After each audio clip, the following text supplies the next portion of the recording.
Someday every valley shall be exalted. Every hill and mountain shall be made low. The rough places will be made plain, and the crooked places will be made straight. And the glory of the Lord shall be revealed, and all flesh shall see it together. Martin Luther King Jr., a father, a leader, an irreplaceable icon.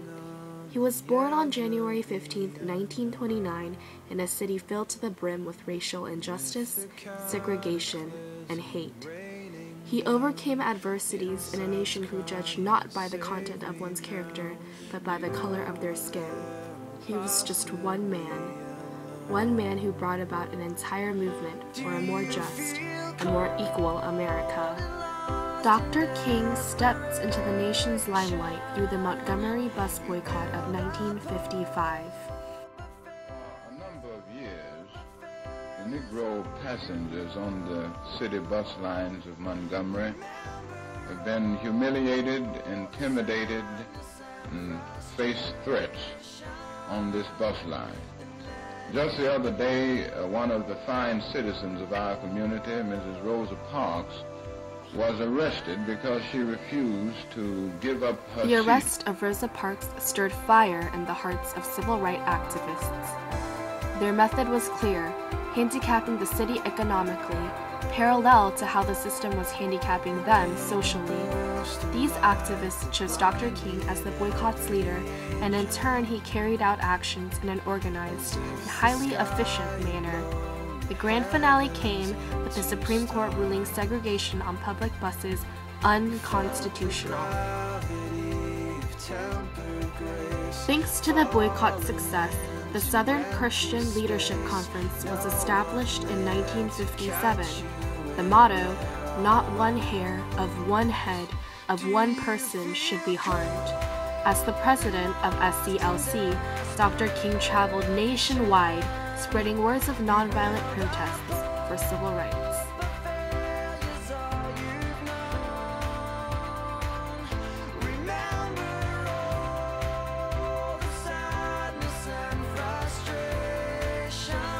Dr. King led many marches advocating civil equality, the most renowned being the Great March on Washington in 1963, one of the largest political rallies for civil rights in history.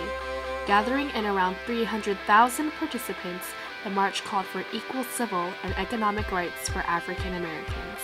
This is where he first met President John F. Kennedy and delivered the phenomenal "I Have a Dream" speech. The march and speech took place strategically a century after the Emancipation Proclamation was issued at the site of Lincoln's memorial.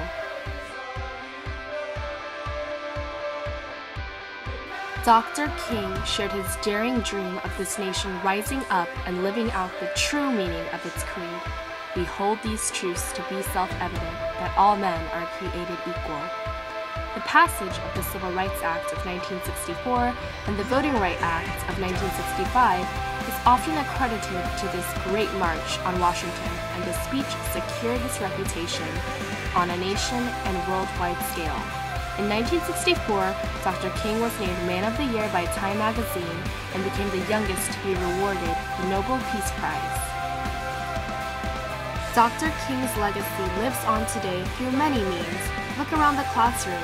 We were all able to enroll in Miss Montague's fantastic AP US History class without race being an obstacle.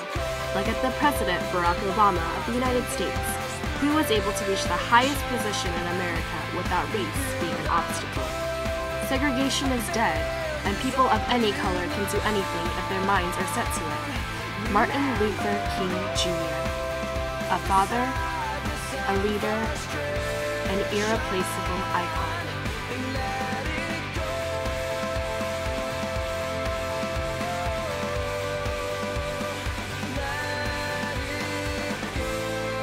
He was just one man who brought about an entire movement for a more just, a more equal America.